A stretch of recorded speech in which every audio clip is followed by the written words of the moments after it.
guest on stage.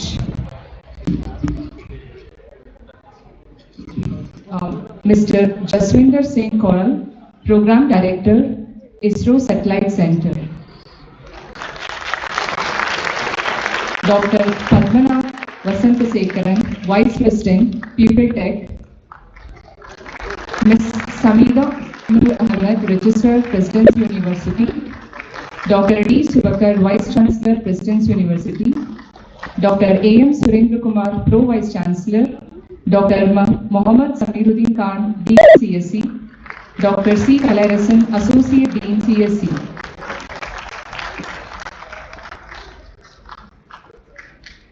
Thank you for gracing us with your presence. We are privileged to have distinguished personalities amongst us who have significantly contributed to their respective fields and continue to inspire countless individuals worldwide. As a divine practice, let us seek the blessings of Almighty before we commence the event. I would like to call upon Ms. Asha S to recite few slokas from Bhagavad Gita. Bhagavad Gita Dhyana Sloka Partaya Pratibodhitam Bhagavata Narayanena Swayam Vyasena Gratitam Purana Munina Madhye Mahabharatam Advaitamruta Varshini Bhagavatim Astadashadhyayinim Ambatva Manasandradami Bhagavad Gita Bhavadveshini. Idara Saramsha Hamma Bhagavad Gita ಭಗವಂತನಾದ ಶ್ರೀಮನ್ನಾರಾಯಣನಿಂದ ಪಾರ್ಥನಿಗೆ ಸ್ವತಃ ಉಪದೇಶಿಸಲ್ಪಟ್ಟ ಪ್ರಾಚೀನ ಮಹರ್ಷಿಗಳಾದ ವ್ಯಾಸರಿಂದ ಮಹಾಭಾರತವು ಮಧ್ಯದಲ್ಲಿ ಸೇರಿಸಲ್ಪಟ್ಟ ಅದ್ವೈತಾಮೃತವನ್ನು ವರ್ಷಿಸುತ್ತಿರುವ ಸಂಸಾರ ನಾಶಿನಿಯಾದ ಅಷ್ಟದಶಾಧ್ಯಾಯಗಳುಳ್ಳ ಭಗವತಿಯಾದ ನಿನ್ನನ್ನು ಧ್ಯಾನಿಸುತ್ತೇನೆ. ಶ್ಲೋಕ 2. ಸನ್ಯಾಸಂ ಕರ್ಮಯೋಗಶ್ಚ ನಿಶ್ರೇಯಸ್ಕರೋ ಭವತ್ಯೋಸ್ತು ಕರ್ಮ ಸನ್ಯಾಸ ಕರ್ಮಯೋಗೋ ವಿಶಿಷ್ಯತೆ. ಇದರ ಸಾರಾಂಶ ದೇವೋತ್ತಮ ಪುರುಷನು ಹೇಳಿದನು, ಕಾರ್ಯಗಳ ಪರಿತ್ಯಾಗ ಭಕ್ತಿಯಲ್ಲಿ ಕಾರ್ಯವೂ ಕೂಡ ಮೋಕ್ಷ ಮಾರ್ಗಕ್ಕೆ ಒಯ್ಯುವುದಂಥದ್ದು. ಆದರೆ ಕಾಮ್ಯ ಕರ್ಮ ಪರಿತ್ಯಾಗಕ್ಕೆ ಹೋಲಿಸಿದ್ದಲ್ಲಿ ಭಕ್ತಿಯಲ್ಲಿ ಕಾರ್ಯವೂ ಸಹ ಉತ್ತಮವಾದುದು.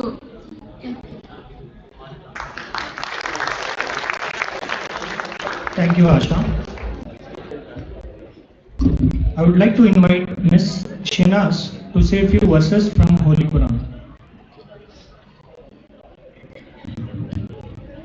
أعوذ بالله من الشيطان الرجيم. بسم الله الرحمن الرحيم.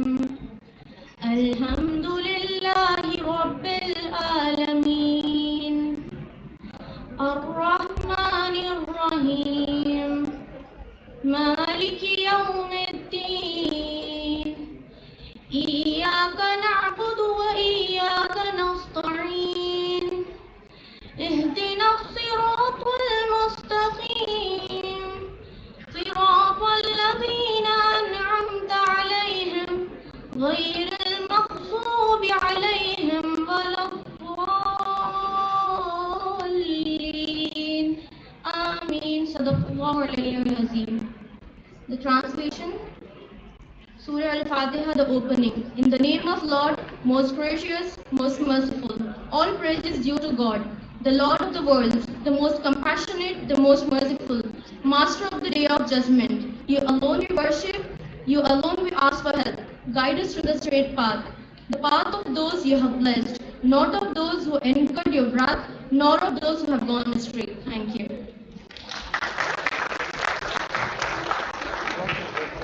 Thank you, Shinas. Now I would like to call upon Ms. Rosaline to recite few verses from Holy Bible.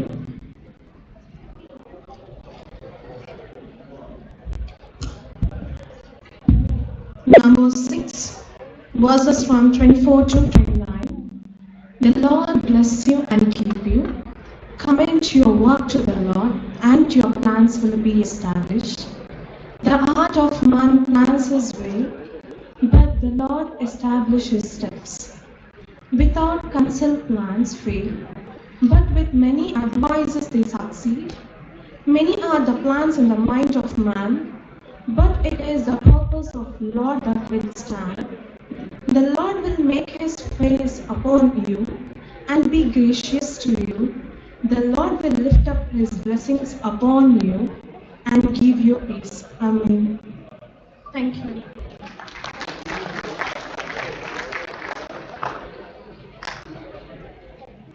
Now I request Dr. Gurdeep Narang sir to recite few verses. Over to you, sir.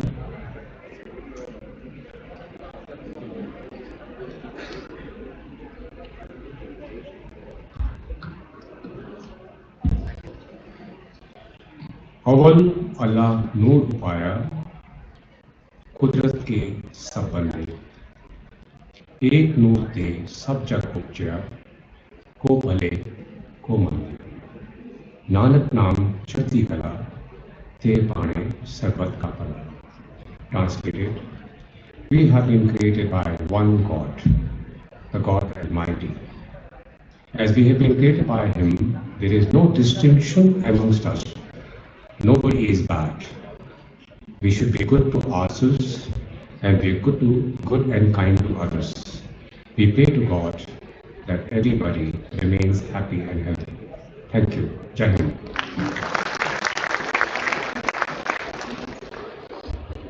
Thank you, Dr. Gurdeep. Now I request Ms. Samina Noor Ahmad Panali, Registrar, Presidency University, to welcome Jaswinder Singh Koral, Program Director, ISRO.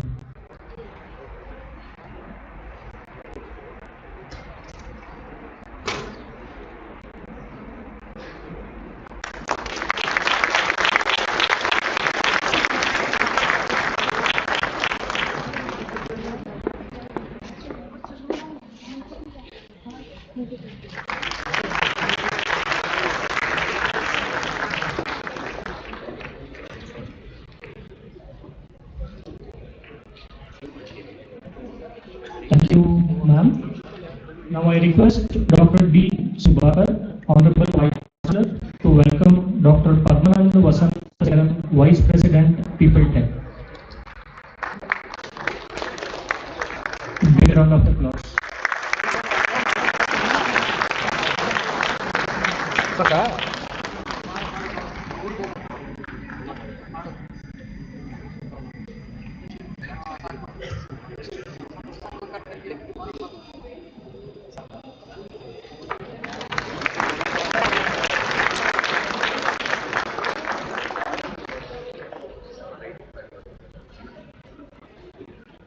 Thank you, sir.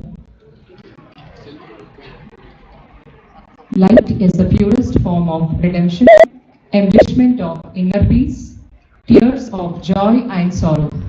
Light is the symbol of joy for many auspicious moments and events.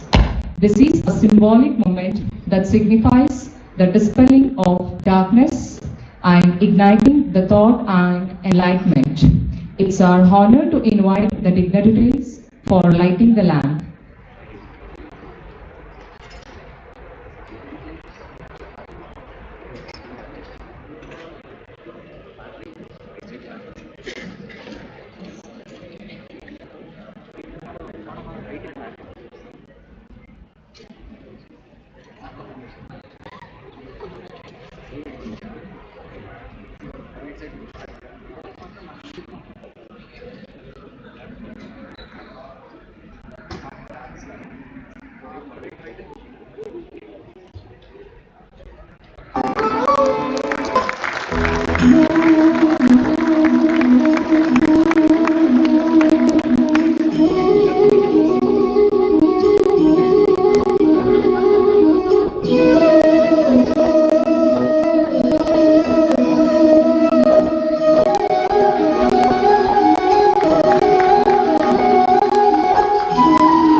Thank you all. I also welcome Dr. Megha P. Arkare, Professor, IEEE CIS Chair.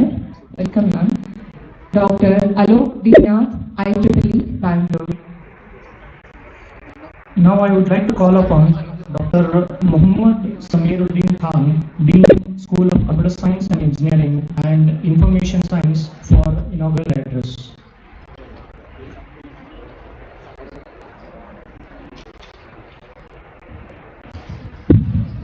Honorable Chancellor, Dr. Misar Ahmed in absentia, Honorable Vice Chancellor, Dr. Shubhakar, Honorable Registrar, Ms. Samina Noor Kanari Madam, Honorable Pro-Vice Chancellors, Dr. Surendra Kumar,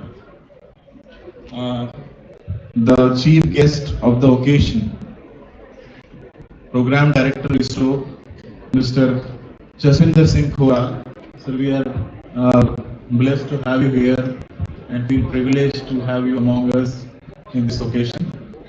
Our another distinguished guest, Dr. Padmanan D. He is a Vice President of a company called People Tech. Dr. Aloknath Day and Dr. Megha P. Arkare. All the esteemed faculty, head of the departments, and the honorable researchers and beloved students of Presidency University. I am filled with proud today and feel honored to stand in front of you, addressing you all on the inaugural function of the first IEEE Conference in Presidency University. And this all was possible because of the strong team spirit and team effort of the faculty of School of CSE and IS, and of course with the blessings and support of the key officials of Presidency University. In fact, our Honorable Vice Chancellor has broken the rules for making this IEEE happen by sanctioning and approving an amount greater than what was sanctioned earlier. And I express my deep gratitude to Honorable Chancellor Sir for accepting our proposal and believing in us to make this occasion happen. And I am very much thankful, and I express my gratitude and thanks to our beloved Honorable Registrar, who was monitoring these activities from the beginning, minute to minute, and we are very much thankful to her for suggesting ideas, because of which you can see all this decorated stage. I think the contribution of her starts from the decoration of the stage also. So, and of course, the support I had from the beginning from the Honorable Pro-Vice Chancellor to make this conference see the light of the day.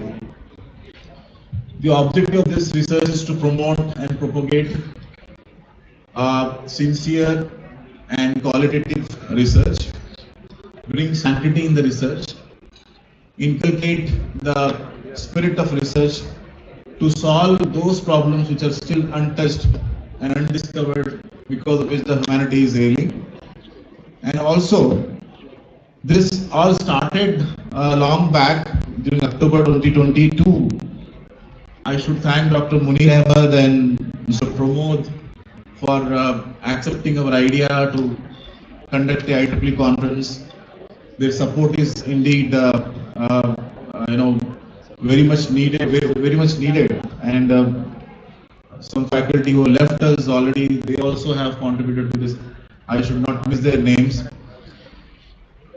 The title we have chosen for this conference itself, suggests interdisciplinary in nature, and it involves automation, it involves communication, it involves security, it involves management, and we wanted to invoke the thoughts in the researchers to provide their ideas and their research in advancement of these technologies, how these technologies has aided the human beings in making our life easier day to day, right from the telegraph to the smartphones, communication in the space, communication in the deep ocean, automation in the form of bringing ease to the life of human beings, where all the mundane tasks are done by the machines now.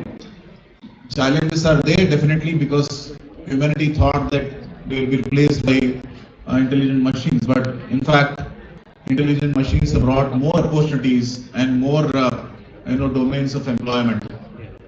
Security, of course, is a major issue because we face everyday complex cyber security threats, and it requires a lot of research to counter these threats.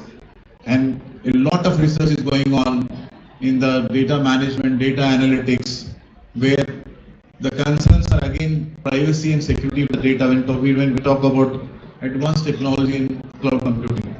So these are the areas we have chosen, and we have given a clear message that it's not core engineering that is ruling the world, it's interdisciplinary that's ruling the world.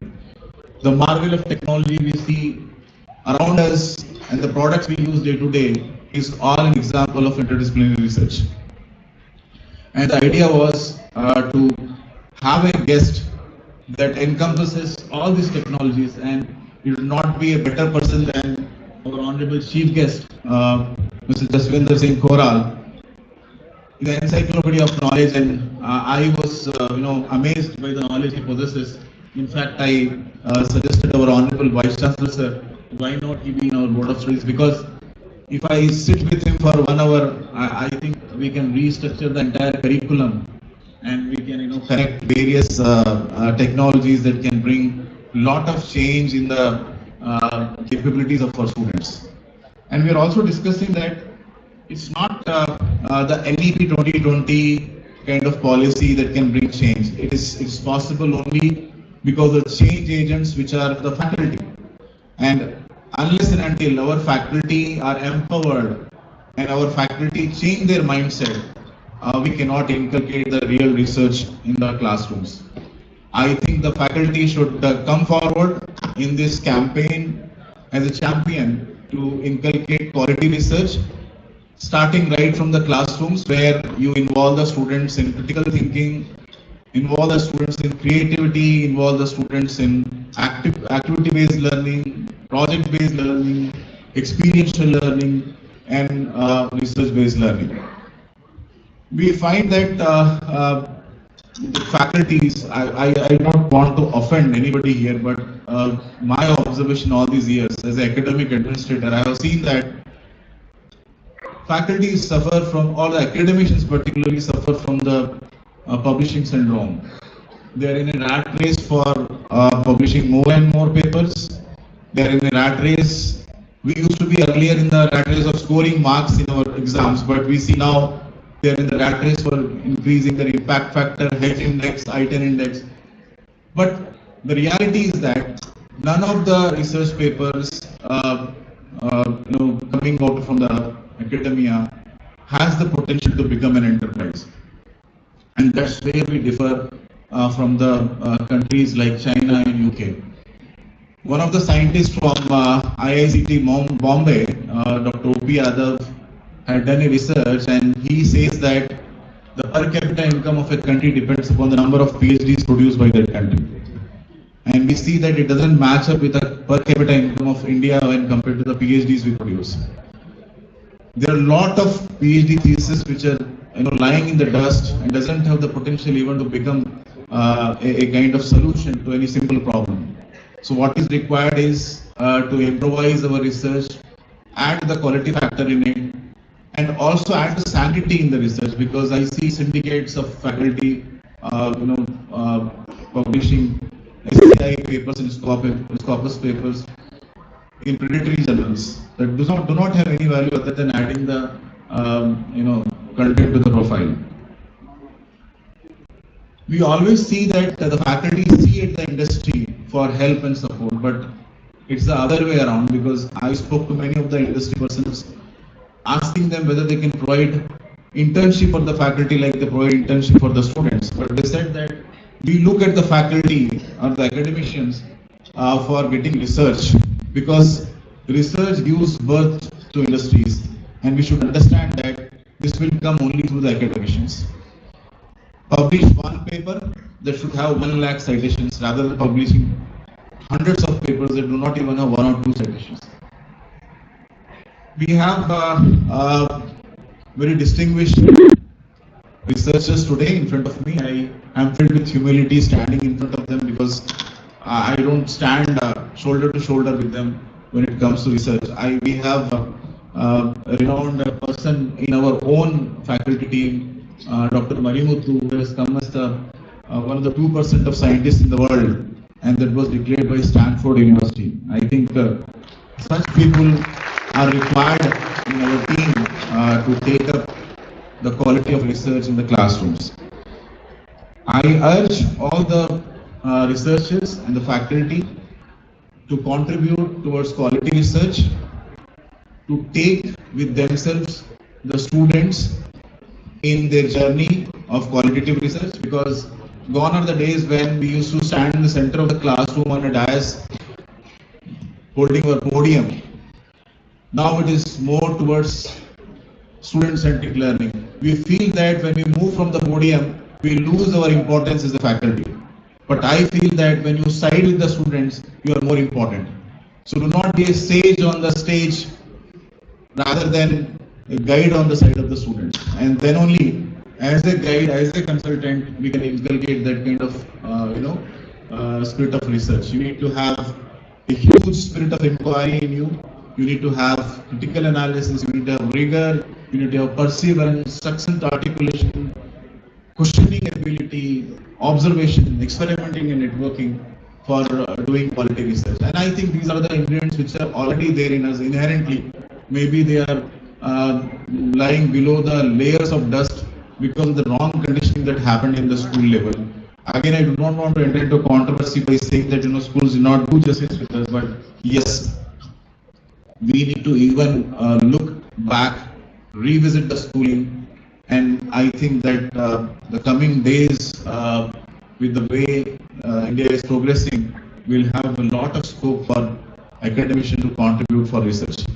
I thank the management of Presidency University, all my key officials, to give me this opportunity for addressing this inaugural function. Thank you so much. God bless.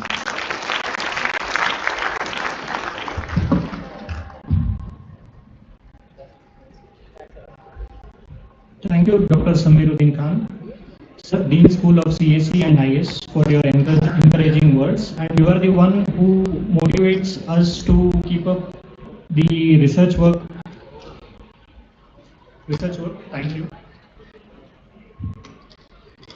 Now, I would like to request Dr. D. Subakar, Vice Chancellor, President's University, for Presidential Address.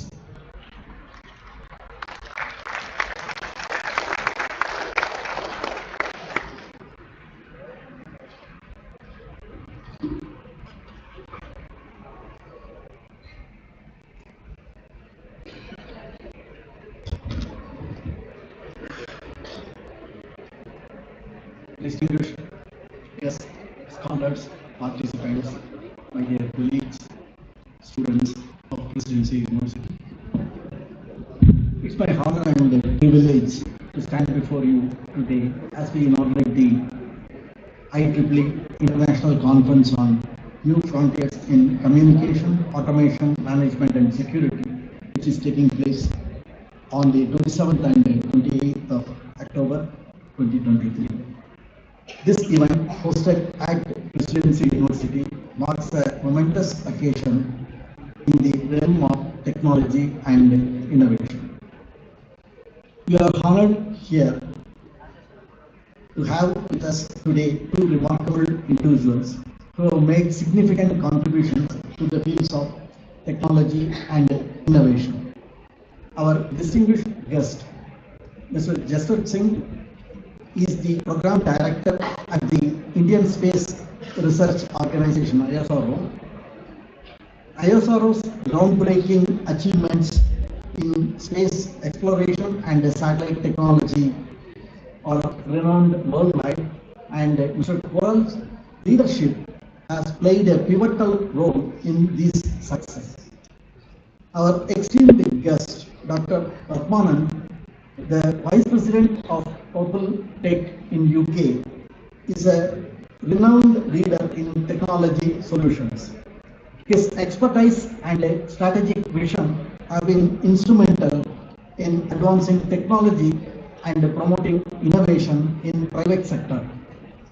We are privileged to have them here with us, and we are ready to share their insight and expertise with us during this conference. As we gather here, our horizons are expanding, our knowledge is deepening.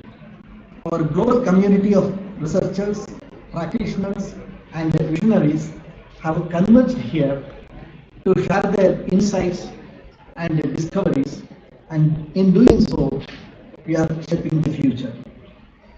The fact that we have received contributions from all around the world with over 600 articles submitted from countries as diverse as USA, Saudi Arabia, South Korea, Malaysia, Singapore, Ethiopia, Philippines, and Taiwan is a testament to the international appeal of this conference. From this vast pool of submissions, we have carefully selected 200 articles for presentation, each representing the pinnacle of research and innovation in our fields. The knowledge shared and the connections formed during this conference will undoubtedly shape the future landscape of communication, automation, management, and security. I would like to express my heartfelt gratitude to all the authors, reviewers, and the dedicated organizing committee members whose tireless efforts have made this conference possible. I also extend my appreciation to our partners and sponsors of this conference. Since we have a few of outsiders here, I would like to give a brief about the Presidency University.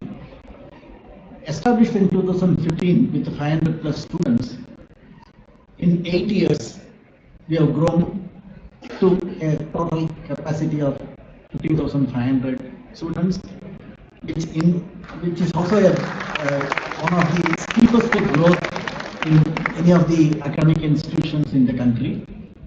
And it's a significant number that I would like to mention is the number of research scholars we have, because this conference is related to research. We have 550 plus scholars right now in the campus. 50 have already graduated, and about 80 are going to graduate in this convocation, going to happen in next month. So totally we have crossed the number of 700 as of PhD studies. And just additional information that we have 8 schools, including the engineering, management, commerce, media, design, law, so journalism.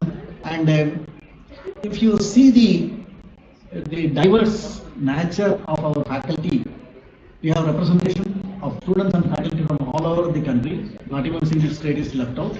And we have some faculty members coming from abroad, teaching foreign languages here, which is their native speaking language.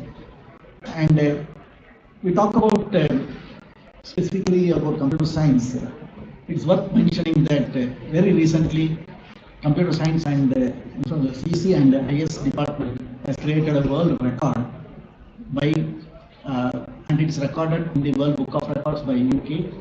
And it talks about the shortest duration, let's say a week's time, in which more than 9,000 students they have earned certifications by mostly in coding and other areas. They have earned certifications, so that has become a world record, and I'm happy to share this information with you. Of course, we have another world record, that number of innovation projects people have carried out, since it's also related to research oriented. But the significant fact is that that is done by the first and second semester students, that is first year students, have created a world record by making about 2,600 of first year students have created the innovation projects and displayed and entered the world record. So that's another contribution we have made. So with these things, I'm very sure that the other developments, especially on the quality side, we are definitely improving, and all our academic activities are becoming more and more student friendly. and it is student driven rather than institution driven. So that you can see that students are free to select their own courses, especially elective, open electives. So the idea behind this, as the Dean was mentioning, it is not just concentrating on a specific area. We provide opportunity to study across disciplines. For example, engineering students can do courses in management or law or design, and vice versa. So that sort of a multidisciplinary approaches we are making. So with this, I officially declare the IEEE International Conference on New Frontiers in Communication, Automation and Management and Security open. Let us seize the opportunity to learn, to network, and to imagine the possibilities. May the knowledge shared here propel us forward on the path of progress, and may the bonds have formed during this conference lead to fruitful collaborations and lasting friendships. Thank you, and I wish all of us a successful and enlightening conference. Thank you.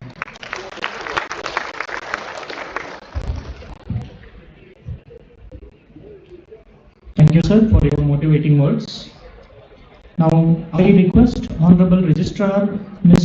Samina Noor Ahmad Panali to address the gathering.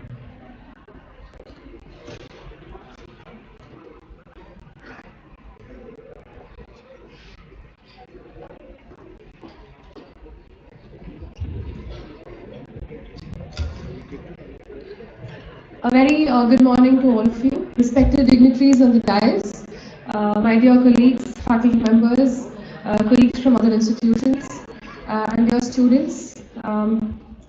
It's indeed an achievement and a huge milestone for us as we host the first IEEE conference in Presidency University, Bengaluru.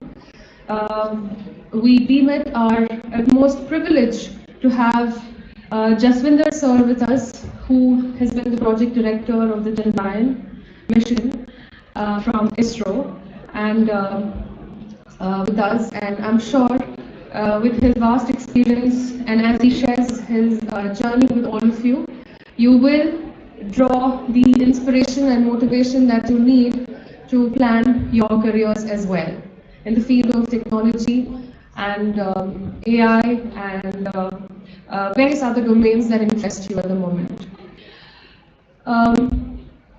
Coming to the interdisciplinary areas that we're discussing during this particular IEEE conference, I'm very sure that each one of you will agree that the only way to move forward for all the countries, be it the developed or the developing ones, is to put our hands together on areas that will help all of us progress together in various areas such as management, automation, be it collaborating on various scientific and innovative explorations, experiments, everything that will help the humankind and otherwise progress in the years to come.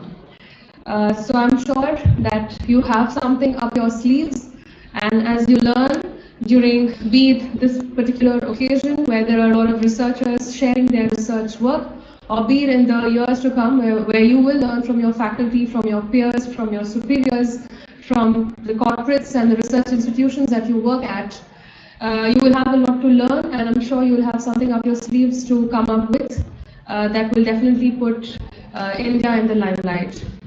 Wishing you all the very best. Wishing the team that is organizing the event today all the very best for a very successful, memorable and enriched experience. Thank you very much.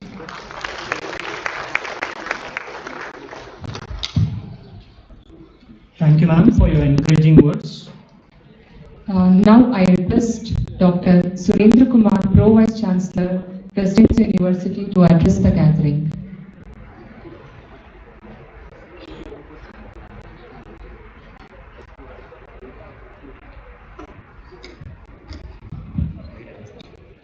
Good morning, one and all. Distinguished guests, invited speakers, participants, esteemed colleagues, and ladies and gentlemen. It is a great honor to welcome you all. The IEEE International Conference on New Frontiers in Communication, Automation, Management and Security. This event brings together some of the brightest minds from around the world, representing the cutting edge of innovation in these crucial fields.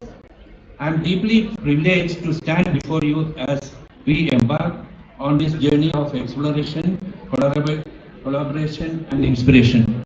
Let me congratulate Dr. Samir Khan, Dean CSC and his team for arranging this international conference. Our world is changing at an unprecedented pace, driven by technological advancement that continue to shape every facet of our lives.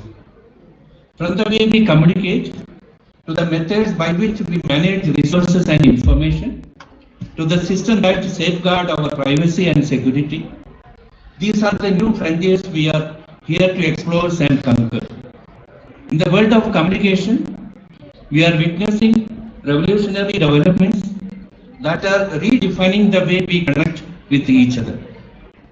Automation is the cornerstone of increased productivity and efficiency in all sectors. Effective management of resources, data, and infrastructure is a pivotal in today's complex and interconnected world. The ever-evolving landscape of security threat poses a significant challenge in the digital age. As we gathered here, let us remember that with great technological power comes great responsibility. We have the opportunity to shape the future, but we must do so with a profound commitment to ethics. Again, I am making stress the ethics, fairness, and inclusivity. The innovation we discuss and develop here must serve betterment of humanity. I am excited to witness the breakthrough and collaborations that will be emerged from this conference. Let us leave here inspired, motivated, and equipped to face the challenges of tomorrow. Thank you for your dedications and contributions to these new frontiers. I wish you all a productive and inspiring conference. Wishing all the best for this 2 days conference. Thank you, Vandantor. Thank you for your encouraging words, sir.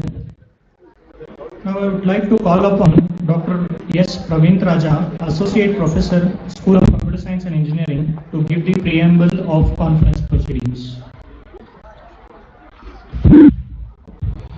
So, ladies and gentlemen, esteemed participants and distinguished guests and speakers, what a joyous occasion this is.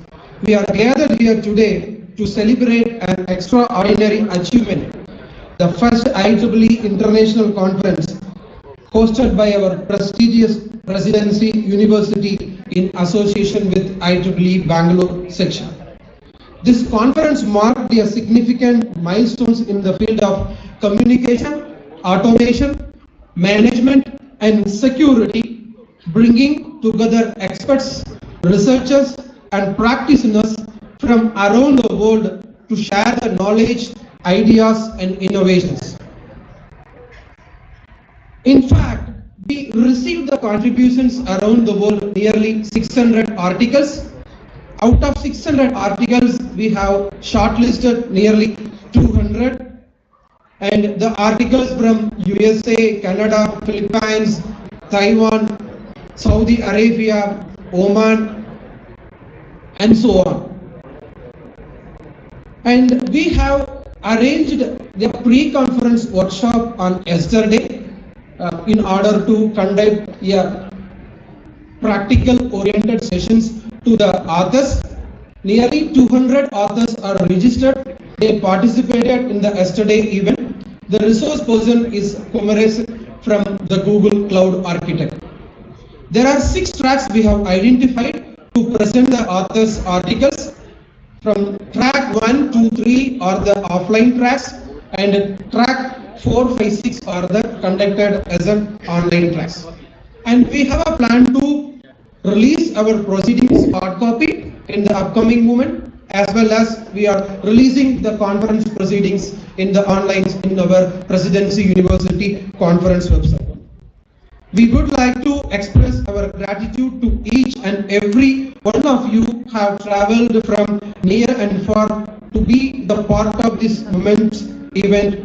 Your presence enriches this gathering and your contributions are the driving force behind its success. Finally, I will conclude my preamble of the conference speech with the quote said by the famous person Martin Luther King. If you're not able to fly, at least walk. If you're not able to walk, at least crawl. Whatever the activity, what may be the environment you have, keep on, you have to move forward with your new learning skills. With this quote, I thank the God's Almighty and the management peoples who gave me the opportunity to express the preamble of the conference. Thank you, everyone.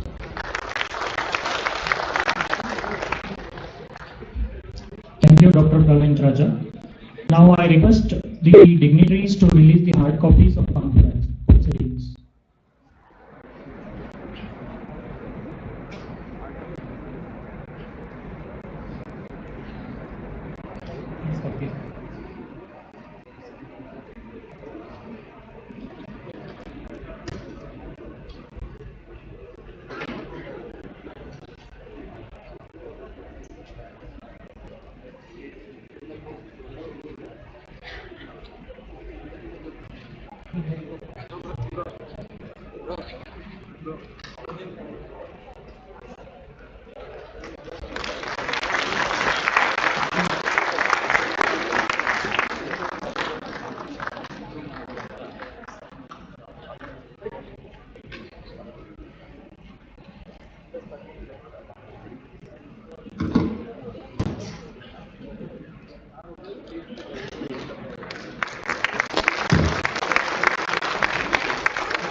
Now I request the dignitaries to release the soft copy of conference proceedings.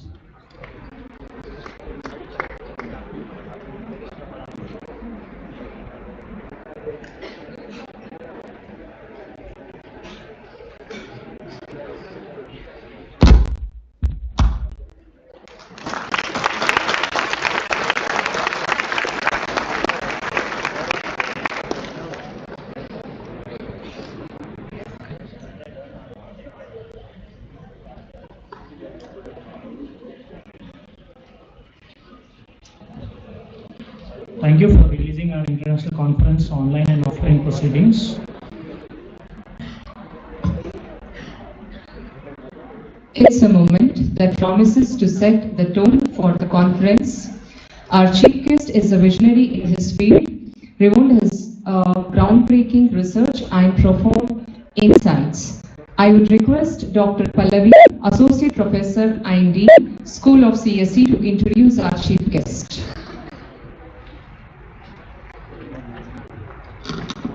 Thank you, Dr. Yashaswini. In the august presence of the dignitaries, I take the privilege in introducing our today's chief guest, Mr. Jaswinder Singh Khoral. With your permission, sir. Mr. Jaswinder Singh Khoral joined Control Systems Group ISRO Satellite Center in August 1995 after completing his ME in Electrical Engineering from the Indian Institute of Science, Bangalore.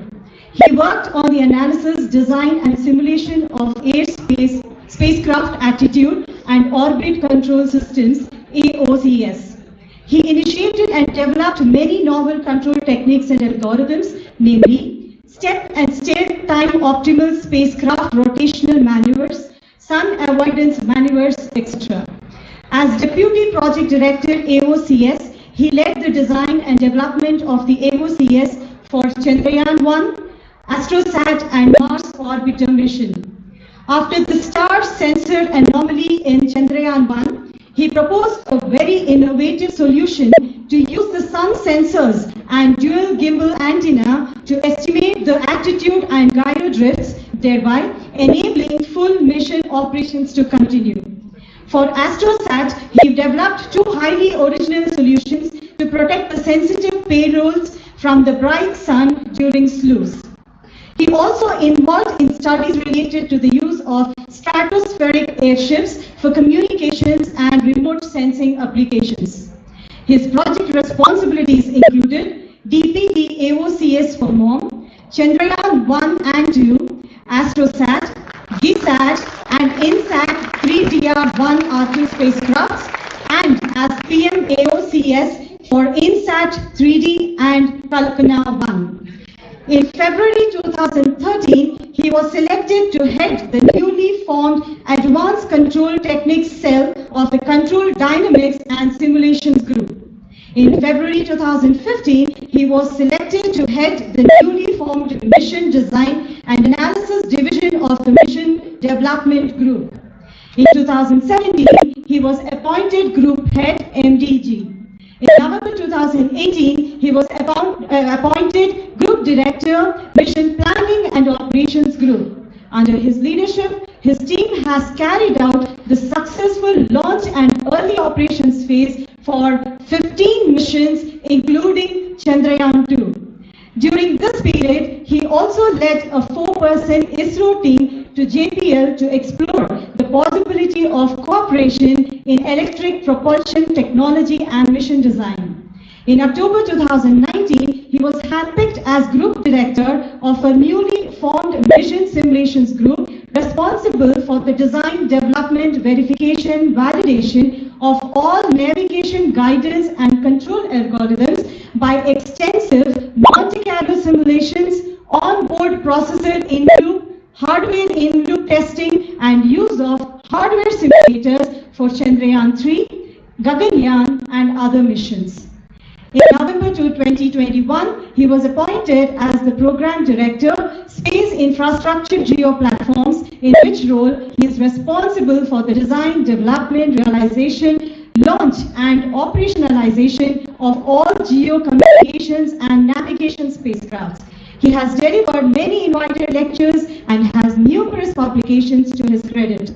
He was a member of the team nominated by Chairman ISRO to represent ISRO at the Taking Brand India to the World Award for the Mars Orbiter mission at the CNBC TV 18 India Business Leaders Award held in Mumbai 2013. In February 2010, he was selected as a member of the ISRO Strategy Group to brainstorm and suggest future goals and the structural improvements and changes required by the organization to attain them. In February 2023, he was selected to attend the Space Leaders Development Program for ISRO's top future leaders. He received the ISRO Team Excellence Award for AstroSat in the year 2015 and for Chandrayaan-1 in the year 2008, and was also a delegate to the 6th International Lunar Conference held at Udaipur in November 2004 and was felicitated on the occasion of the first Satellite Technology Day celebrations to commemorate the 25th anniversary of the launch of Aryabhat. Sir, it's indeed our honor to have you amongst us today. Thank you.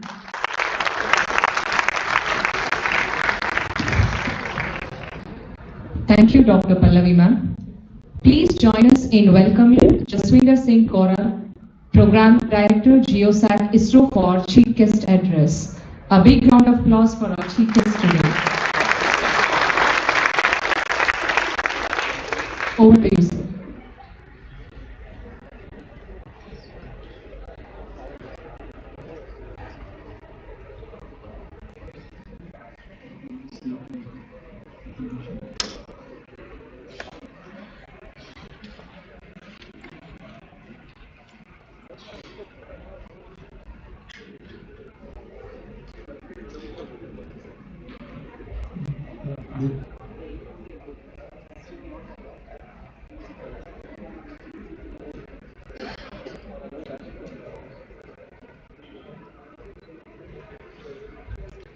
Now may I request the dignitaries to occupy the front seats so that we have a wonderful presentation from Dr. Singh.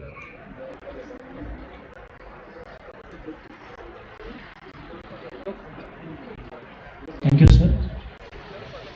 Thank you all the dignitaries.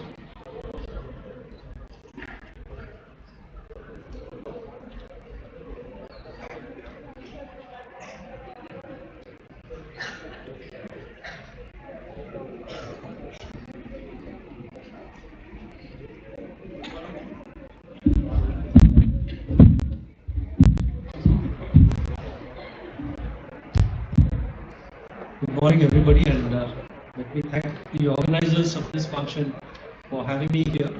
It's a pleasure to be here amongst you all. And let me also greet my fellow dignitaries on the stage and the faculty and distinguished guests and speakers of today's conference. I wish you all a very successful conference. The topics which are there today are very, very relevant, and I wish that you people have a very successful conference.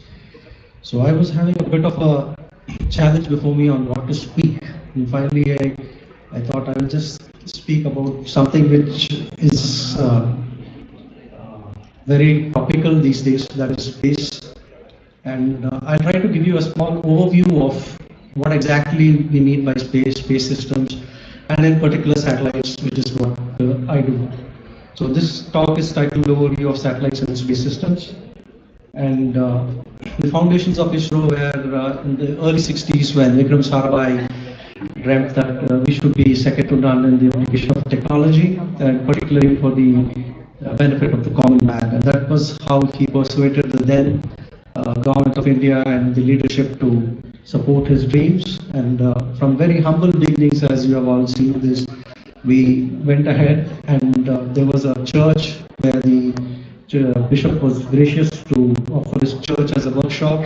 And from those humble beginnings, we went ahead, built a strong foundation, and then we had this sounding rocket launches within 6 years. And this basically captures the history of that development over the years. So next is I'll just give you a brief overview of what space systems are. And basically space segments have three major segments, which is the launch segment, the space segment, and the ground segment. So when we say the launch segment, it is about the launch vehicle and the launch pad spaceport and the launch operations associated with it. So that constitutes one. The space segment is about the spacecrafts, the landers, rovers, and any constellations. Ground segment is where we do the operations to control and take care of the satellite, including the telemetry, tracking, commanding, payload operations, data processing. So this basically is what constitutes the space segment. And when you look at the launch segment, you have something called launch vehicle selection and its integration, launch vehicle operations, window, and computation. So the selection of a launch vehicle is it should be able to carry that much of mass. It has to have that volume, and then the acceptable ride is basically related to the accelerations and sound levels, and it should be fairly reliable with a good record of launches. Integration is where we have to analyze in a very detailed mathematical way the launch loads which will be imparted to the spacecraft, because as you know in space there is hardly any forces acting on this spacecraft, but on ground, gravity and other forces during the launch, they are the ones which dictate the design of the spacecraft. So those have to be validated well before we actually have a launch. and that is what is the launch vehicle integration activity. The launch window is decided by a very complex set of factors, including the orbits, the mission parameters, and so on and so forth. So here is something which is the first thing which we do, and which takes a lot of time to figure out at what time, what day we can have a launch for a particular mission. Say to Mars, it's like every 2 years. For Venus, it's every 8 years, and so on and so forth. Launch vehicle computations are like this I just mentioned, the aerothermodynamics and the NGC part of it. So these are typically some very intensive computations, and now we have high performance computing clusters available for all these activities. And NGC is 6 DOF simulations, which is the backbone of the Chandrayaan-3 success. And these are the things that one has to do much in advance before you have a launch. Next is we come to the spacecraft. Spacecraft basically has 2 main parts. One is the bus, which is the skeleton which takes the payload to space and supports it throughout its life. And the other thing is the one which is the main reason why we are launching, which is the payload. So these 2 are the main components of a spacecraft. And spacecraft design is driven by payload and mission requirements. So basically you have different types of payloads, like imaging payloads, communication payloads, navigation payloads, and for interplanetary missions there will be different objectives. Each of them have different requirements, constraints, requirements in terms of power, orbit selection, and the requirement in terms of the field of view, coverage. So these kind of things have to be addressed at a very early stage before we can even come to the configuration of what a spacecraft looks like. And all of these have implications in terms of what the spacecraft mass will be, what the payload mass will be, how much power will be required, how much volume will be required, and therefore which launch vehicle will be capable of doing it. So there will be a whole set of interlinked factors which go into all these calculations, and they are of course iterative because you cannot do it in one shot. And as I pointed out, these are the main challenges like constraints, then the physical accommodation, power generation, energy balance, battery sizing, and handling the thermal dissipation.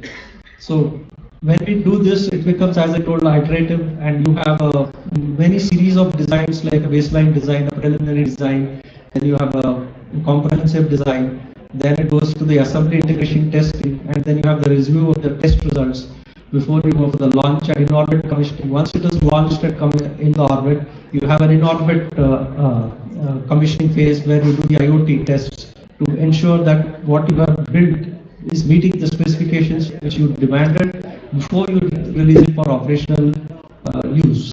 And at the end of the life, you have to now transfer this to a graveyard orbit because you can't eat up the vital real estate on space, particularly in the communication and low Earth orbit slots. So all these things have to be planned well in advance, even before you launch a satellite.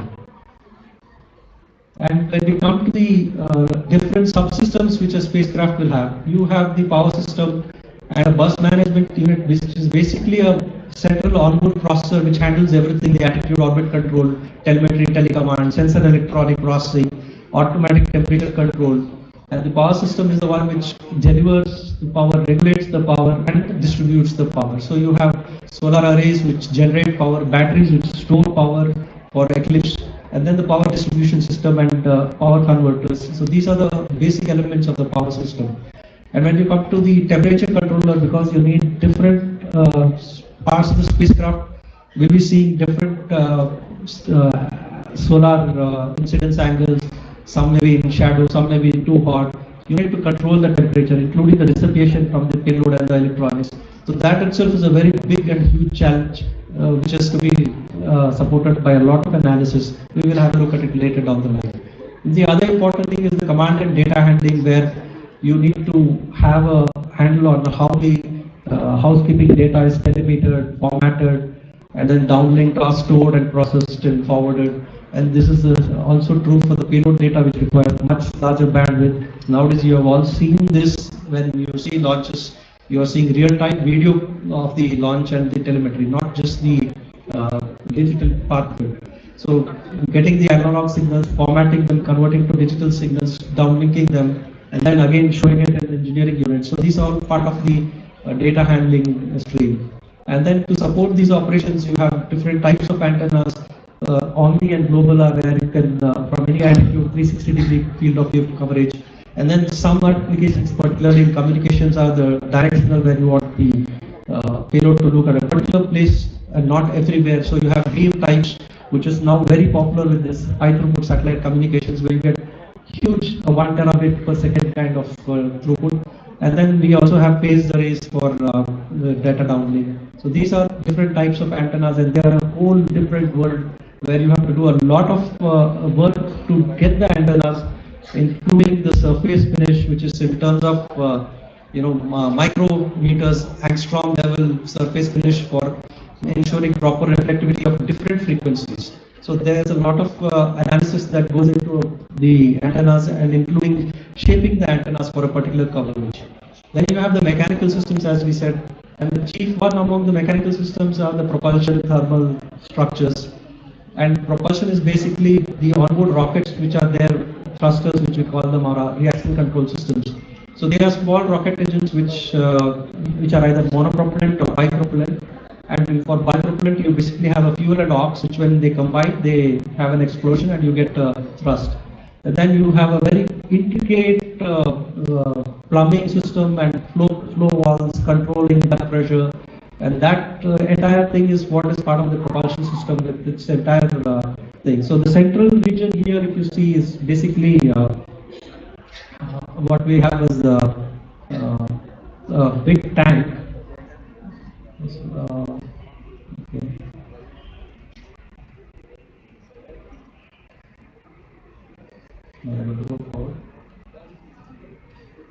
Yeah.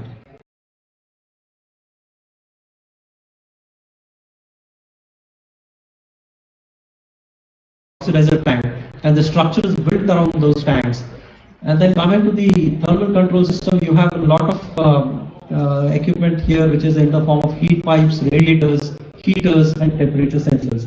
So these are distributed throughout the spacecraft body on the panels and other surfaces, wherever you either need to heat it or to take away the heat. So you have heat pipes and radiators which will take away the heat, and you have heaters which will heat up the equipment to provide the required thermal environment.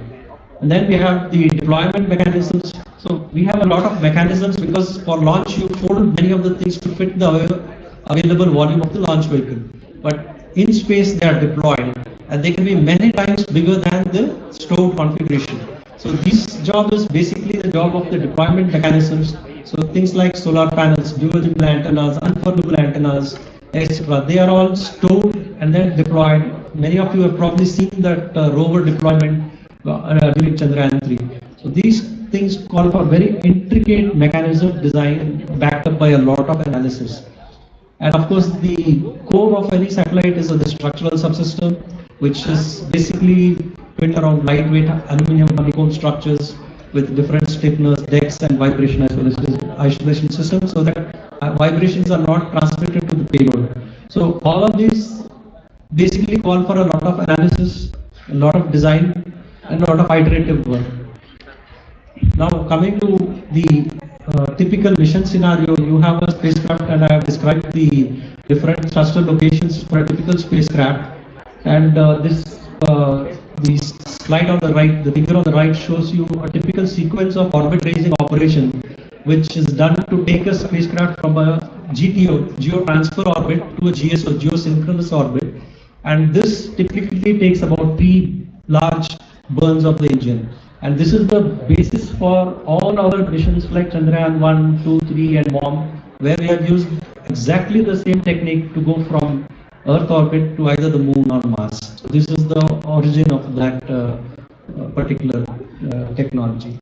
And then on the ground segment size, on the ground stations like at ISTRAC and MCF Hassan, you will have the telemetry telecommand receivers, and where the payload operations and data processing is done. And this is facilitated by big antennas, like for these Chandrayaan missions, you'll have the DSN, Deep Space Network 32 and 18 meter antenna.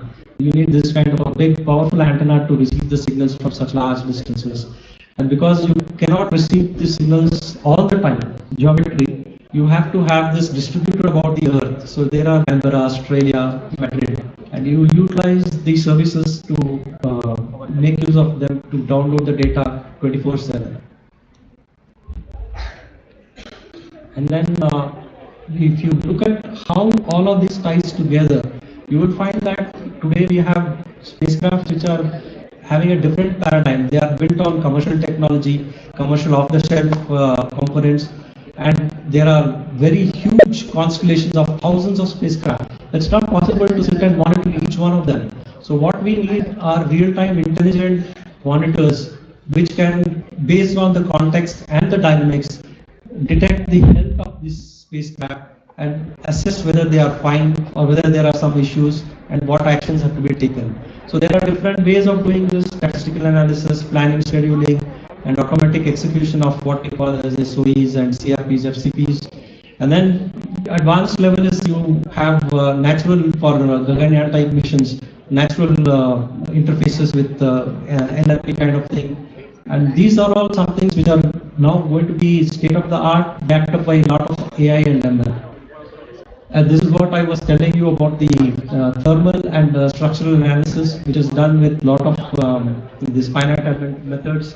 But also you need much more computation intensive systems to do a very, very detailed, because thousands of nodes, thousands of parameters are fine-tuned to arrive at a particular assessment of a particular event.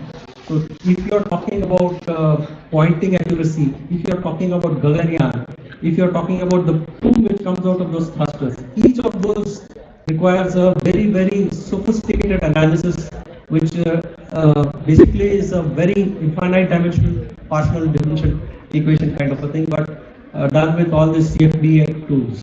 And then again, mechanisms, as we discussed, you have a lot of mechanisms whose scale is from a small quarter of an inch to hundreds of feet. And they have different mechanisms, like during different phases of the mission, during the ascent phase, in orbit phase, and throughout the mission. So these things require different type of mechanisms, which are like hold down and release or rotating, oscillating. Each has its own physics, its own dynamics, and you have to incorporate that. There will be a lot of uncertainties, friction, and so temperature, and it's not very easily modelable. So all of these things have to be accounted for, and finally what we get out of all of this is something like this.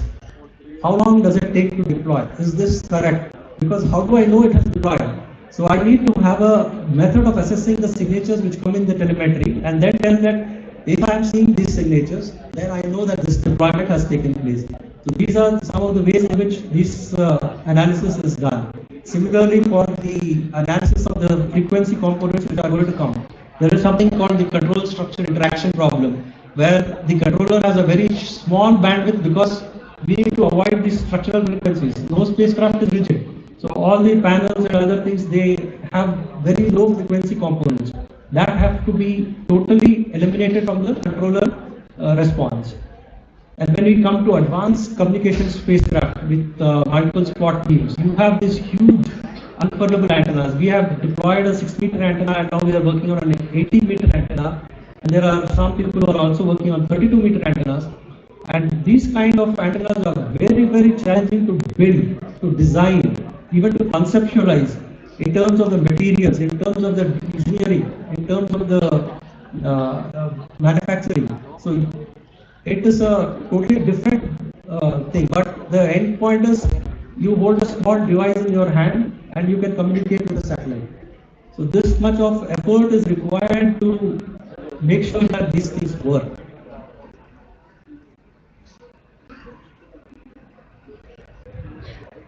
Yeah. Now, as many of us were discussing even before we came here, you have heard of the Aditya L1 mission to the sun. And there are different kinds of orbits. So flight dynamics deals with orbits and how do you design an orbit, how do you synthesize an orbit. So basically we rely on Kepler's good old laws, but they are valid for two bodies. So when there are more than two bodies, how do you do it? So then there are different techniques which I have listed down, and you get something called this information superhighways. There are even orbital superhighways, and They are very sensitive to initial conditions. They are highly nonlinear. And these kind of orbits which are about a point and not an planetary body or the sun or moon, those kind of orbits are very challenging to design, and that is what is precisely has been done for Aditya L1 mission. And if you want to go further to Venus or to Mercury, Jupiter and Saturn, you will have to depend on this kind of orbit design, and it is extremely challenging, extremely intricate. And this is one of the problems which we face nowadays. So with so many satellites, this is about a snapshot of how the space around us looks. We feel that space is vast, but if you look at it, it's crowded.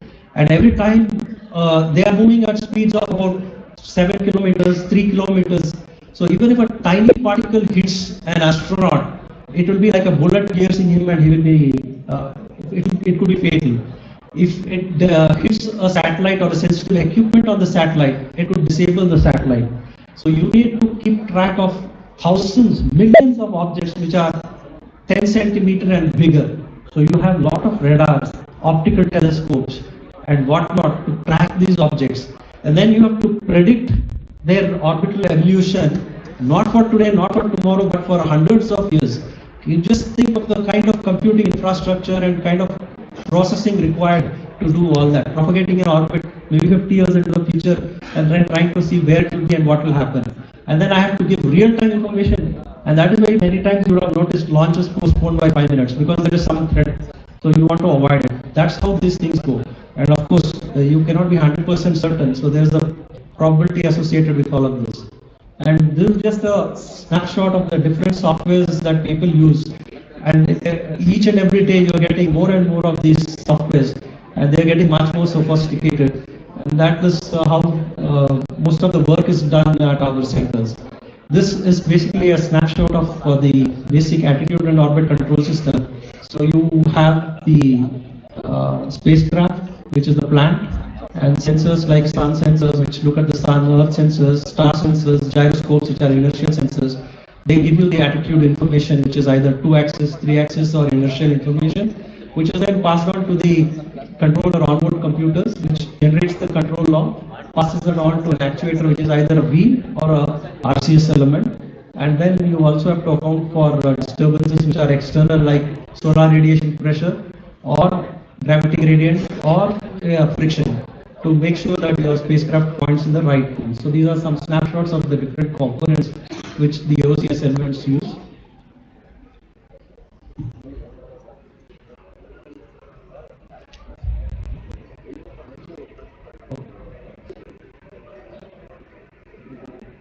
Yeah. So again, different types of sensors.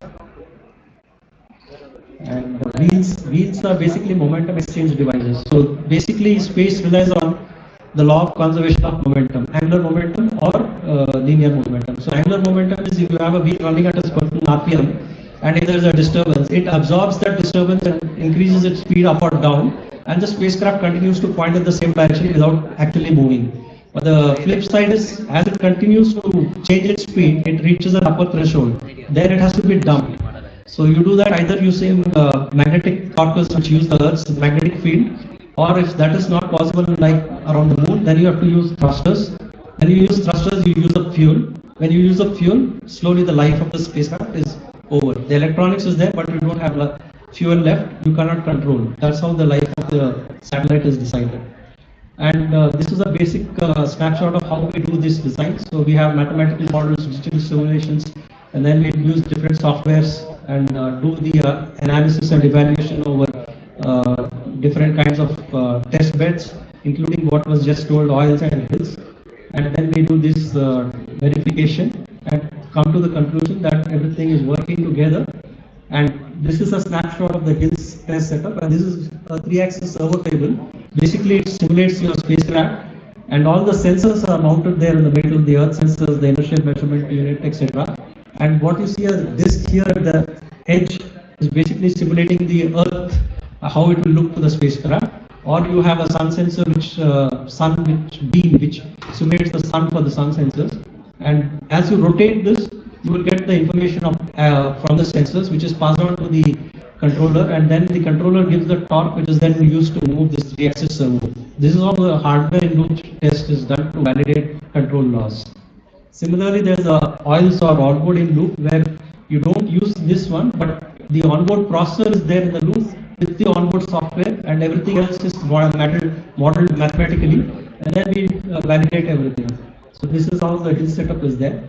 And these are the different systems which are using processor-based systems like AOC, telecommand, telemetry, payload, sensors, satellite positioning systems or GPS, and the payloads. And these systems, they are evolved from embedded real-time assembly language processors to nowadays you have almost like you can use your Linux systems with C on board. That's what Musk is doing. So there's been a huge evolution in the software and operating system. And basically space is something where we use very limited processing power in megahertz, 1 megahertz, 2 megahertz, with some 32K memory and all. Very simple things which we have because it's all radiation hardened systems. So we cannot use the kind of systems we use on ground. With that kind of limited capability, as you can see here, I mentioned, you have to do a lot of sophisticated processing on board and make sure it works. And this is as true of communication spacecraft as it is of Chandrayaan 3. The kind of algorithms that were put there and the kind of software and hardware is unbelievable. And it was true even when the Apollo landings took place. And this is something where we have the autonomy built into spacecraft. So like master recovery sequencer was what was introduced by us for Mars because it takes 40 minutes two-way time to communicate with the spacecraft. So it's impossible for us to do it in real time. The spacecraft, depending on its own resources, has to take a decision and be fully autonomous. So there are different ways by which we have ensured that this autonomy happens, and it takes care of the spacecraft for different reasons in different ways. So all this has been designed for both interplanetary missions, communication spacecraft, low Earth orbit spacecraft, and for regular payload operations. And this is a snapshot of the data handling system which incorporates solid state recorders, and they store up to 1 terabyte of payload data, and that data is downloaded in real time to one of the ground stations, processed and then made available to whoever the user is.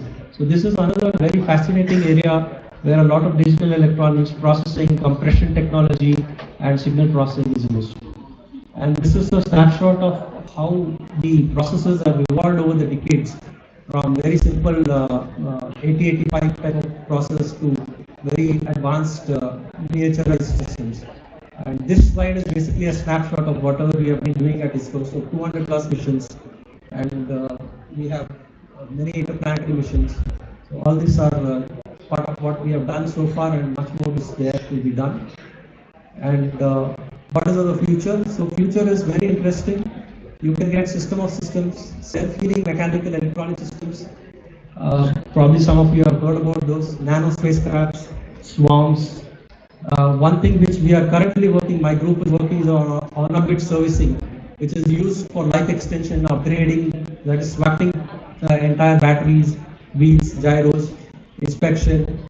So a lot of interesting work in robotics, and ultimately this ISRU, which is Institute Resource Utilization. That is, you do the whatever is required in that place where you are. Like for example, if you want to get fuel to go to Mars and you are on Moon, then you use the resources available on the Moon to get that fuel. And similarly, if you want to do manufacturing in space, you make use of the resources available there. So these are some of the exciting areas of the future. Another one is the power generation and transmission.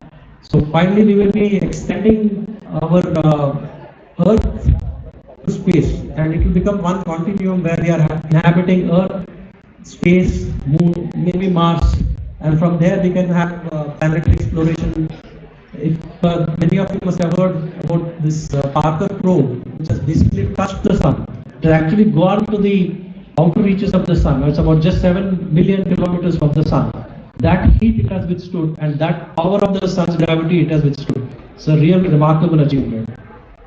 And this is a snapshot of the entire solar system and beyond which awaits. So thank you.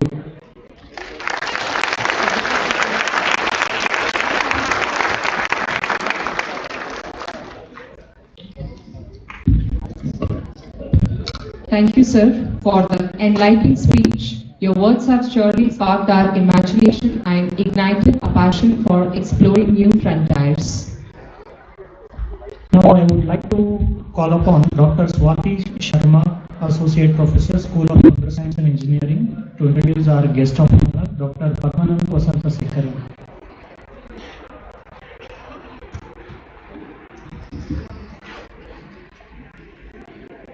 Thank you, Dr. Mujib. A very good morning to everyone present here. It is an absolute honor to introduce the guest of honor for the day, Dr. Padmanand Vasanthasekaran, who is a result-oriented branding professional with 14 years of experience. Dr. Padmanand specializes in helping companies recruit fresh talents through campus hiring. He has an extensive experience in branding, strategy, digital media, and campaign management. He has excellent certifications to his credit from Reuters, Google, Gum, and companies big as Great Learning. He has a PhD in management from VIT Vellore and Masters of Business Administration from Anna University. Dr. Padmanand Vasanthasekaran played a pivotal role and created 10 national records with companies as big as Accenture, TCS, Infosys, Wipro, and many, many more. He is a consistent top performer for 8 consecutive years and received cash awards in VIT. Presently, Dr. Vasanthasekaran is Vice President Branding with People Tech. He has been a key official at Career Development Center VIT from February 2022 to October 2022. He has also worked as Regional Placement Officer VIT from 2014 till 2022. Once again, on behalf of School of Computer Science Engineering and Information Science, Presidency University, I express the absolute delight in having a personality like Dr. Padmanand Vasanthasekaran amongst all of us here today. We welcome you, sir.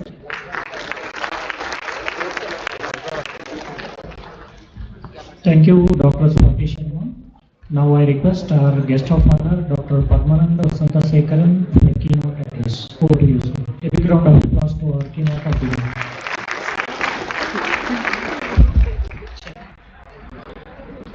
Dignitaries, Andres, of the dais, my dear buddies. First of all, thanks a lot for inviting me.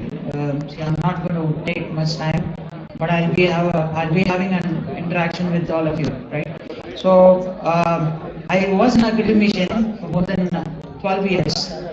I was associated with VIT when I was heading the placement center of VIT. Right, so we have made so many records. We have placed more than 15,000 students so far.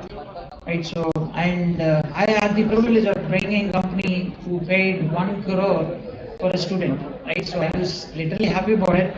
But after my PhD, what I did was I resigned my job. I got into a startup. Right. So many questioned me like, why do you have to switch from academician to a corporate life, right? So you will have different challenges to face. I was extremely happy to face all of them, right? Presently, I'm heading about 70 people. We are a small startup from Chennai, and we are a funded startup. We got about 40 crores, and some of the legends like Paytm's founder, Mr. Vijay, has invested money on us, and Mr. Girish from Freshworks, they've invested money on us. And see, presently I work out of UK office, right? So I'm on a short span to India. I'll be going back to UK, but happy to address the gathering. And see, I'm going to talk about different technologies and the impact which it has created in the market, right? So first of all, how many of you are using social media? See, People is a social media company, typically work like Instagram and then Facebook, right? So we got about 3 million subscribers right now. Most of them are from Tamil Nadu, and we are slowly engaging the other states of India, right? So how many of you are using Instagram, Facebook, and LinkedIn for the matter? Maybe can you raise your hands? Most of you? Okay. I'll throw a couple of statistics which I have taken it from Forbes India, right? There are 44 crore people, they are using Facebook in India. Can you imagine the number? It is 44 crores, right?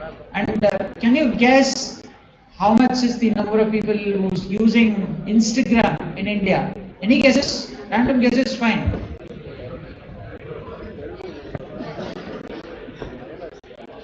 52 crores of people are using only from India. I'm talking about Instagram alone. And on an average, there are about 7-8 accounts all of us are using in our lifetime. And one more statistics, it's going to be very, very shocking. Do you know, on an average, an individual spend about 2 hours 25 minutes in a social media account. Do you all believe this? Yes? I'm sure I'm talking here, a couple of you will be using Instagram and scrolling down to see what is happening in and around, right? Do you agree this? Thanks a lot for being genuine. See, the point here is, you are the product. I come from a software industry. We have built several tools, right? So you are the product. The amount of time which you spend on any platforms, we make money. Does it sound interesting? Yes or no? Yeah. So we make money. Whenever you use some platforms, we make money. That's how the industry is going. See, when I graduated 16, 17 years back, we had only software engineering and then testing engineering as the role. But if you look at right now, right, the industry is going in a different shift. To be honest, I could see a lot of different designations given to freshers. For example, we have front-end developer, we have back-end developer, we have UX, UI designer, right? We have DevOps professional, right? So we have data analyst, data scientist, data engineer. There are so many roles we can call upon, right? So what happens to all these industries? See, I'm going to throw a couple of connections which we have made. When I was in UK, I met a guy who's from India. They have started a company called Pinners. It's in Bangalore. It is a IIT Madras startup, right? So what they do is they simulate another image. A company name is Twin Health. Okay, just remember it. Twin Health is dealing with our metabolism. Every day we eat, right? What happens to the food? Or if you consume alcohol, what happens? If you take sweet, what happens? Nobody knows, correct? But Twin Health, with the support of them, you can literally see what happens within your body. That happens.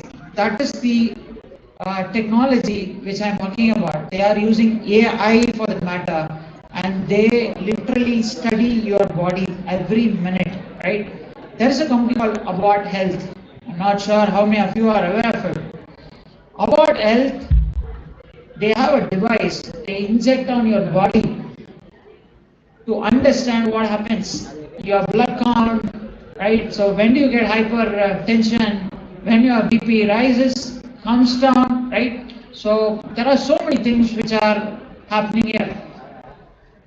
So in the similar way, we work with a company called Fulfilling. Okay, so I always say, whenever I meet students, I always tell them, change the perception, right? So let's not go or follow anybody. Okay, you build your own legacy. That's what I usually tell to all the students.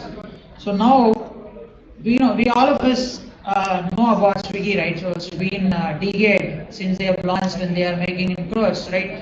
Everybody knows it, and most of you would have used the application to order and get the food delivered right at home. So I'm talking about a company which is started in Chennai, Tamil Nadu.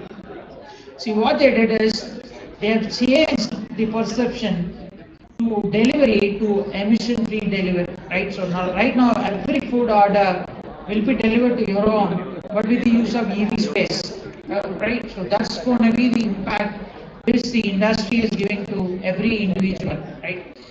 And there are a couple of other startups I would like to talk about. See, there are so many industries which are growing in India. For an example, health tech. I was mentioning about Twin Health, right? So in the ways, there are so many companies. I've seen a film, right? So it's a kind of paper. If you paste it, your disease will be cured. That's the kind of technology advancements which is happening in healthcare industry, right? So I have seen a tablet kind of thing where you can hold it and then brush your teeth, right? You don't have any more paste. You will only have tablets, the form of tablets you're offering, right? And see, couple of things which I really want to talk about it. See, I have a company right now. There are about 73 people working under me. Nobody are from IITs or IIMs. We have people from rural background. But they code and it actually reflects in California or Bay Area of US. This is what the industry needs.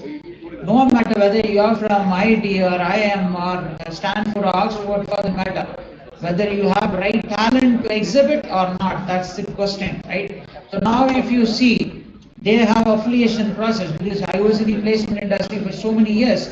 I can talk and talk on about how the recruitment process happens in India. So, for an example, when I was addressing these students, they asked me, sir, Google is visiting us. Google is also visiting IIT. Google is paying us only 17, 18 lakhs. But to IITs, they pay 1 crore, 1.2 crores. Why? Can somebody answer this? Maybe Google may visit presidency and they may offer about 15, 16 lakhs. But why do they pay 1.5 crores, 2 crores to somebody else from IITs for some top colleges in India? Can somebody answer? Now, what is the difference you see between you and the top colleges? That's the question, right?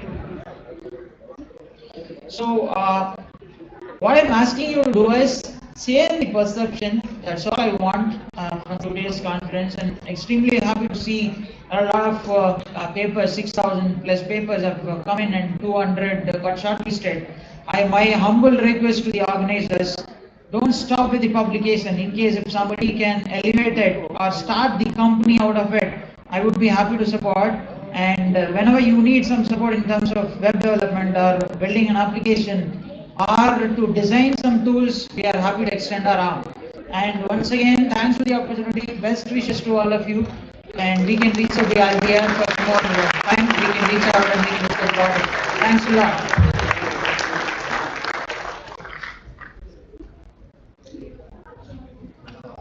Thank you, sir.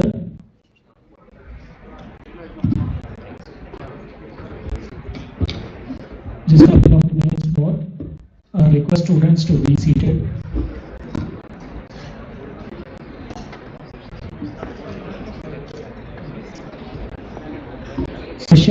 Session tracks will be started after the inauguration. Now I request Dr. Samiruddin Sir, Dean CSE ISC, to present a token of appreciation to our guest, Dr. Megha P. Arkare, Professor, IEEE Bangalore. On the stage.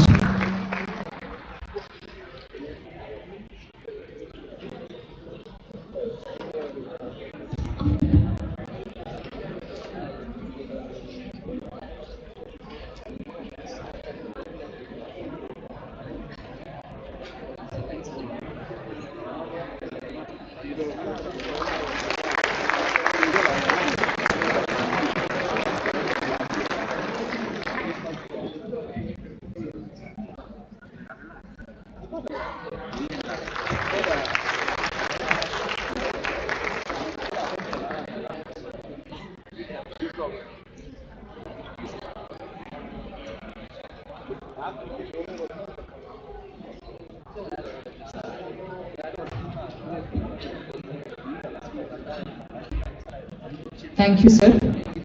We believe that this international conference will not only broaden our knowledge, but also leave you inspired, motivated, and ready to contribute to a bright future.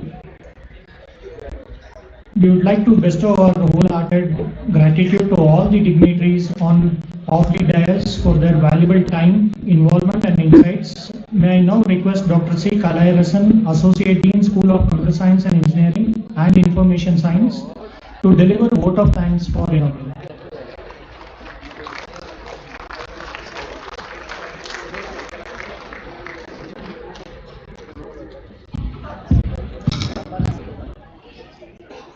Very good morning, Nandal present here. It is a great honor to propose vote of thanks in this August gathering.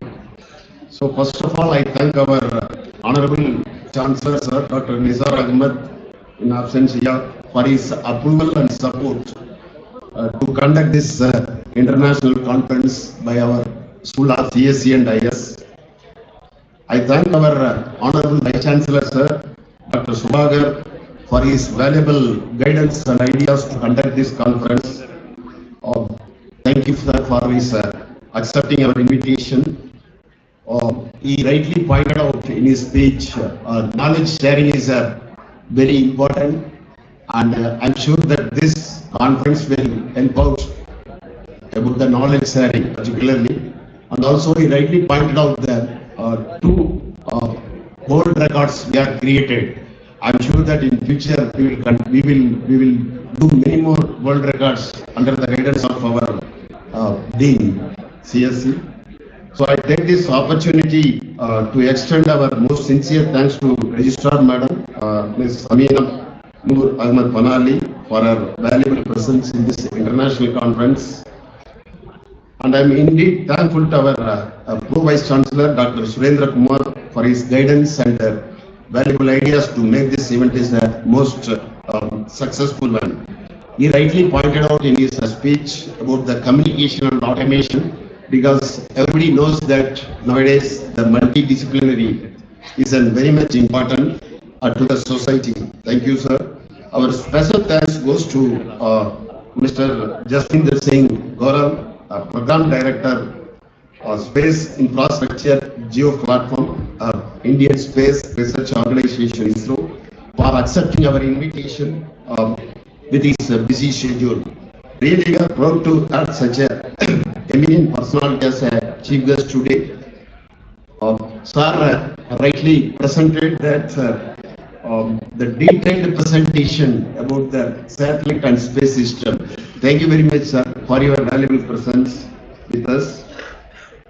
It is my privilege to thank our Dean of CSE and IS, Dr. Samruddin Khan, for his continuous support and guidance to make this conference going to be a great successful one.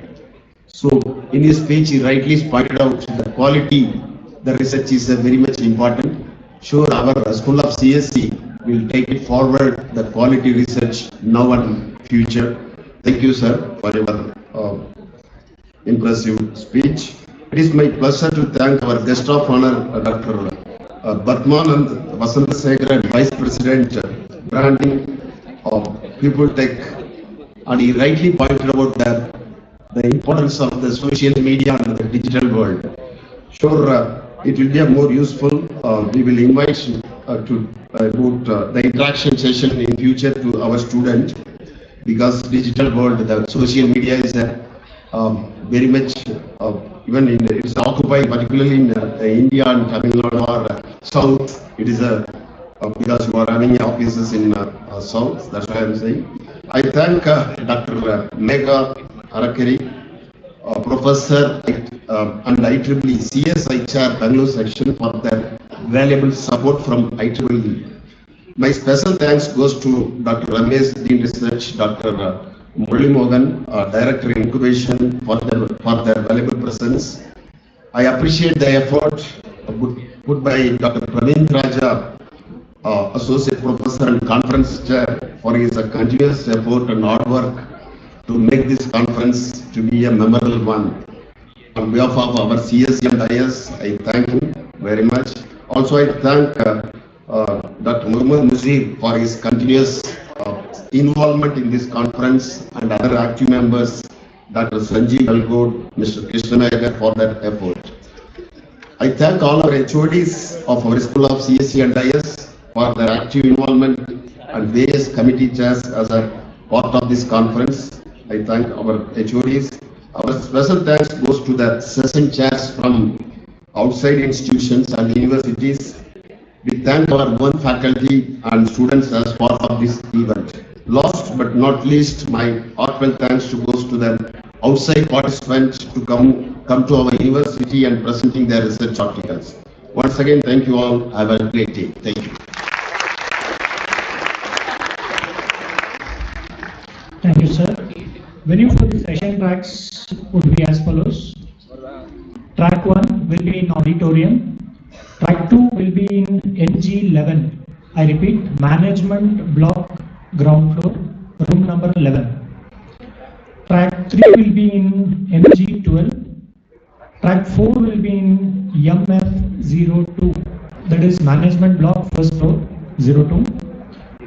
Track 5 will be in MS04, followed by track 6 MS08.